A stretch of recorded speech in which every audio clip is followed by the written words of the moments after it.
ना मेहनत में कमी करूँगी, ना हालातों पर रोऊँगी।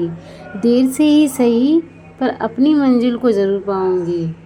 Hello friends, Radhe Radhe. Welcome to my new blog. Friends, सुबह उठ के मैंने सबसे पहले काम किया और उसके बाद मैंने पूजा वगैरह जो डेली मैं करती हूँ वो सारा काम कंप्लीट किया। फिर मैं किचन में आ गई थी। किचन में मैंने आज मुझे कढ़ी खाने का मन था, इसलिए मैंने कढ़ी बना ली थी। और उसके बाद मैंने चाय बननी रख दी थी।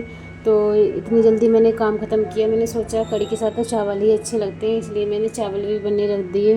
देखो फ्रेंड्स, टाइम बचाना हमारे हाथ में होता है, इसलिए जितना हो सके आप जितनी कोशिश कर सकें अपनी टाइम की वैल्यू रखो, क्योंकि आपका टाइम बहुत ही कीमती है। और आप अपना हर एक सेकंड अपनी पढ़ाई के लिए यूज़ करो, आलतू फालतू जगह पे मत करो फ्रेंड। क्योंकि अगर आपका समय बर्बाद होगा ना, तो कब आपका समय निकल जाएगा आपको पता नहीं चलेगा। इसलिए ज़्यादा से ज़्यादा अपनी पढ़ाई के लिए ही अपने समय को दो और अपनी किताबों को अपना समय दो। फ्रेंड्स, आज मेरा 71वां चैप्टर है। आज देखती हूँ मैं कितना कंप्लीट कर लेती हूँ। तो मैंने आज भी अपना पॉलिटी से स्टार्ट किया है। तो फ्रेंड्स, मैं आपको ये बता दूँ, जैसे कि सारे लोग कहते हैं पॉलिटी से सारा मतलब पॉलिटी कंप्लीट हो जाता है। तो मेरा मानना ये है, मैं इसे 8-9 बार तो पढ़ चुकी हूँ जब से मैं इसे लेके आई हूँ, लेकिन मैंने नोट्स रेडी नहीं किए हैं। तो जब भी मैं इसे पढ़ने बैठती हूँ मुझे सारा कुछ पढ़ना पड़ता है। लेकिन ये अब मैं इसको मतलब शॉर्ट नोट में बना लूँगी, जिस तरीके से हम रिवाइज करने में हमें आसानी हो। लक्ष्मीकांत पढ़ने से पूरी पॉलिटी कंप्लीट नहीं होती है, इसलिए अगर आपका बेसिक कवर नहीं है तो आप पहले पॉलिटी की एनसीईआरटी पढ़ो। एनसीईआरटी पढ़ने से ये होगा कि हमारी अंडरस्टैंडिंग अच्छी हो जाएगी पॉलिटी के बारे में, तो ये सारी चीज़ों को आप कमांड अच्छे से कर पाओगे। तो अगर आप शुरुआत कर रहे हैं ना, तो सबसे पहले लक्ष्मीकांत पढ़ने से पहले आप एनसीईआरटी को गो थ्रू कर लो। फ्रेंड्स, सबसे ज़्यादा मजबूरी वाली क्या बात होती है पता है? जब हम कोई काम कर रहे होते हैं और उस टाइम पे हमें बहुत सारी प्रॉब्लम देखनी पड़े कि हमारी फाइनेंशियल प्रॉब्लम बहुत ख़राब है और हमारे घर के हालात इतने अच्छे नहीं हैं, और फिर ये जानने के बाद भी कि हम अभी कुछ नहीं कर सकते, तो कितना बेकार लगता है। तो मैं यही कहती हूँ कि देखो, मेरा जो समय बर्बाद हुआ मैं उसके लिए बहुत पछताती हूँ कि उस टाइम मैंने अपनी तैयारी क्यों नहीं स्टार्ट की थी और अब मैं कर रही हूँ। देखो, अपना समय किसी के ऊपर व्यर्थ मत करो। और अगर आपके होते हुए भी आपके घर वाले परेशान रहते हैं तो ये इससे ज़्यादा अफसोस की बात कोई हो नहीं सकती है। अगर आपके पास समय है और आप बेफिजूल में इधर से उधर खर्च कर रहे हैं, उसे बर्बाद कर रहे हैं, तो ये कहूँगी कि अपने समय का यूज़ करो अच्छे कामों में, ताकि आगे चल के आपकी फैमिली को कोई तकलीफ़ ना हो सके। देखो, अभी मैं कुछ भी नहीं कर सकती हूँ, चाहे मेरे घर में कितनी भी बड़ी प्रॉब्लम आ जाए, पर मैं बस यही सोच सकती हूँ कि काश मैं इस लायक होती कि अगर मेरे घर पे कोई टेंशन है, किसी चीज़ को लेके मेरे पेरेंट्स परेशान हैं, मैं उनकी हेल्प कर सकूँ। मैं सिर्फ अभी सोच सकती हूँ, बस उसी की तैयारी में लगी रहती हूँ। फ्रेंड्स, मैं ये सोचती हूँ जितना हो सके, जितनी जल्दी हो सके, इतना इतना कामयाब तो मुझे बनना है कि मैं अपने माँ बाप का हर एक सपना पूरा कर सकूँ। और हर एक बच्चे को अपने माँ बाप के लिए यही सोचना चाहिए कि देखो, बचपन से लेके जब तक हम पूरी तरीके से समझदार नहीं होते हैं, हमारा हर एक काम हमारे पेरेंट्स करते हैं, और जब उन्हें हमारी हेल्प की ज़रूरत होती है तो हम उनकी तरफ मतलब ज़्यादा ध्यान नहीं देते हैं।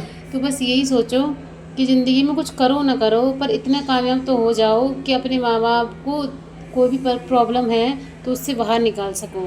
लेकिन अभी अगर आप अपना समय आज बर्बाद कर दोगे ना, तो कल आपको पछताने के सिवा कुछ भी नहीं बचेगा। आप सिर्फ अफसोस करोगे कि आपने कुछ किया क्यों नहीं। देखो, जब कोई गरीब घर का बच्चा कुछ नया करता है ना, कुछ नया करने की सोचता है, मैं ये बात पहले बता चुकी हूँ, तो हज़ारों लोग उससे नीचे गिराने के लिए आ जाते हैं, लेकिन आपको गिरना नहीं है, गिरना नहीं है आपको बिल्कुल भी। देखो, इस दुनिया में यही तो है, अगर कोई भी है मिडिल क्लास की फैमिली से कोई भी बच्चा है और वो बाहर निकल के कुछ बनना चाहता है, तो हज़ारों लोग उसे गिराने के लिए आ जाएंगे, लेकिन कोई भी ये पूछने के लिए नहीं आएगा कि तुम्हारे घर पे खाने के लिए कुछ है या नहीं। चाहे उनके पास कितना भी पैसा क्यों ना हो, और इतना पैसा है कि वो बाहर उड़ा रहे हैं, फालतू चीज़ों में उड़ा रहे हैं, लेकिन नहीं, वो किसी की हेल्प नहीं करेंगे। और उन्हीं का बच्चा अगर वो कुछ और करने के लिए चला जाए बाहर, और उसका कुछ सपना है कुछ बड़ा करने का, तो उसी बच्चे को गिराने के लिए आ जाएंगे।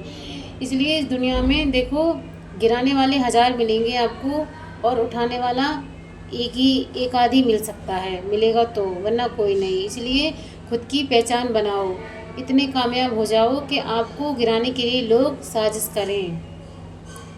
और मुझे अच्छे से पता है कि अगर कोई भी इंसान ये ठान लेना कि उसे कुछ भी करना है तो उसे कोई भी नहीं रोक सकता है तो उसका आत्मविश्वास, अगर उसका आत्मविश्वास डगमगा जाएगा ना तो वो आगे नहीं बढ़ सकता। अगर 4 लोग आपसे कहेंगे कि हाँ तुम कर लोगे और आपको खुद के ऊपर कॉन्फिडेंस नहीं है तो आप नहीं कर पाओगे।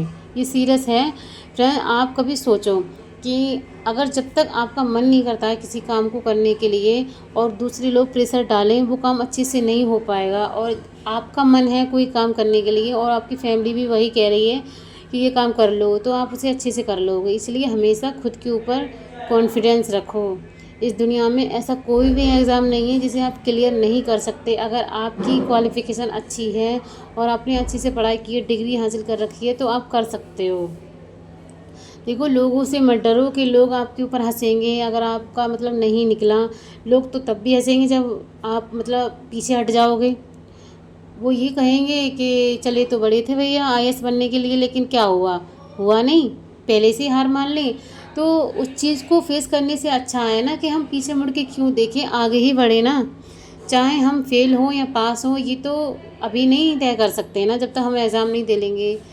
लेकिन अगर आप पीछे हटोगे ना तो ये बहुत बेकार होगा। आपको खुद के अंदर इतना मतलब गिल्ट फील होगा कि आप मतलब इतनी जल्दी हार कैसे मान सकते हैं। किसी भी मैदान में उतरने से पहले अगर कोई भी खिलाड़ी है हार मान जाएगा ना तो वो कभी जीत नहीं सकता। ये बात आप लिख ही रख लो, ऐसे ही अपने मन में ठान लो। देखो, इस एग्ज़ाम में इतना टफ़ नहीं है। लोग अगर सोच लें कि हाँ बहुत टफ़ है, अगर जो लोग मेहनत नहीं करना चाहते वो 10-12 घंटे भी अगर इस एग्ज़ाम के लिए नहीं निकाल पाएंगे तो कैसे होगा। ये कोई 9th या 6th क्लास का एग्ज़ाम थोड़ी है जो मतलब कल एग्ज़ाम है तो हाँ आज हम पूरी रात पढ़ेंगे तो कल पूरा का पूरा पेपर लिख के आएंगे। ये ऐसा नहीं है। अगर ये एग्ज़ाम इतना टफ़ है तो आप ये भी तो सोचो ये जॉब कैसी है। ये एक जिला अधिकारी की जॉब होती है, तो कोई भी है गवर्नमेंट हमें इस तरीके से थोड़ी दे देगी कि हाँ आपको कुछ भी नहीं आता है, आपका मैथ का प्लस माइनस भी नहीं आता है और आपको दे दिया। आपका पूरा टेस्ट होता है, आपकी पर्सनालिटी, आपकी बोलने का तरीका, आपकी लिखने का तरीका, मीन्स में हर चीज़ में आप क्या लिखते हो उसका अर्थ क्या निकलता है, आप जो पढ़ रहे हो उसे अच्छे से पढ़ पा रहे हो या नहीं।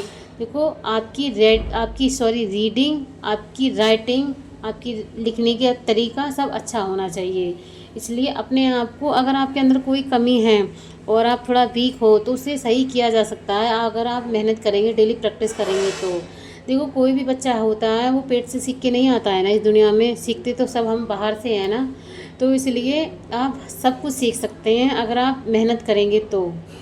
आपका मैथ कमज़ोर है तो आप मैथ की प्रैक्टिस करें, कोचिंग लें। कोचिंग के लिए पैसे नहीं है तो कोई बात नहीं, देखो हर किसी की लाइफ में समस्या रहती है।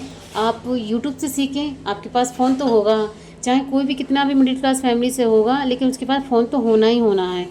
अगर फ़ोन है तो फ़ोन का यूज़ करो। रील्स देखने में कुछ भी नहीं होगा, रील्स देखने से सिर्फ टाइम पास होगा आपका, लेकिन ज़िंदगी काटने के लिए बहुत कुछ चाहिए। देखो, अगर आपको समाज में रहना है तो इतनी इमेज तो बना लो कि कोई भी आपसे कुछ भी बोल के ना चला जाए। अगर आप ऐसे ही रहोगे ना, आपने कुछ भी नहीं किया है, आप जॉब भी नहीं करते हो, बस आलतू फालतू मतलब 4 लोगों से बातें की और इधर से उधर घूमते रहे, तो कोई भी आके आपको कुछ भी बोल कर चला जाएगा और आप किसी का कुछ नहीं बिगाड़ पाओगे। इसलिए अपने आप को इतना कामयाब तो कर लो कि लोग आपके बारे में बोलने से थोड़ा झिझकें, बोलें कि अरे यार इससे अगर बोल दिया ना तो पता नहीं क्या होगा। इसलिए हमेशा अपने आप को कामयाब करने के बारे में सोचो और फालतू की बातों में कुछ भी नहीं रखा है। आप अगर किसी से जेलसी फील करते हो तो पूरी ज़िंदगी आपकी इसी में निकल जाएगी। अगर आप दूसरों को देख के जलते हो और आप खुद से संतुष्ट नहीं हो तो आप कभी किसी से संतुष्ट हो ही नहीं सकते। इसलिए खुद में खुश रहना सीखो फ्रेंड्स, सब कुछ मिल जाएगा आपको ज़िंदगी में। अगर आपको मेरा ब्लॉग अच्छा लगा हो तो प्लीज़ मेरी वीडियो को लाइक करें एंड चैनल को सब्सक्राइब करें और हम मिलते हैं कल अपने अगले ब्लॉग में। Bye, take care.